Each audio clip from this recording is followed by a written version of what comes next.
এটার মধ্যে যে মনের একটা ভালোবাসা রয়ে গেছে, এটা কখনো যাবে না, আর এটা কখনো যাইতেও পারে না।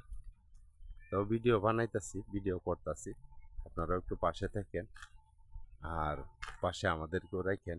আমরাও চেষ্টা করব আপনাদের পাশে থাকার জন্য সবসময়। ব্লগ ভিডিও তো একটু লম্বা হবে, জানি আপনাদের বিরক্ত হবে, তারপরেও কথাগুলো একটু শুনে যাবেন। কথা যদি না শুনেন তাহলে কাজ করার আগ্রহ পাওয়া যায় না। মনে একটা সাহস থাকে, মনে একটা সাহস থাকলে যে কোনো কাজ কাম কইরা শান্তিও পাওয়া যায়। মনের একটা বল হইলো সবচেয়ে বড় বল। মনের বলটা হলো সবচেয়ে বড় বল। যাই কিছু করেন মনের বলটা হলো সবচেয়ে বড় বল। মনে যদি সাহস থাকে এবং কাজ করতে পারেন ভালো মতন, তো অবশ্যই এখান থেকে না এখান থেকে কিছু না কিছু পাবেন। পাইলে পাইলাম, না পাইলে নাই। সময় তো কাটাইতে পারলাম, এটাই হলো আমার বড় কথা। বুঝছেন, সময় কাটাটাই হলো অরিজিনাল বিষয়। দেখ, সময় কাটুক, ভালো থাকবেন সবাই।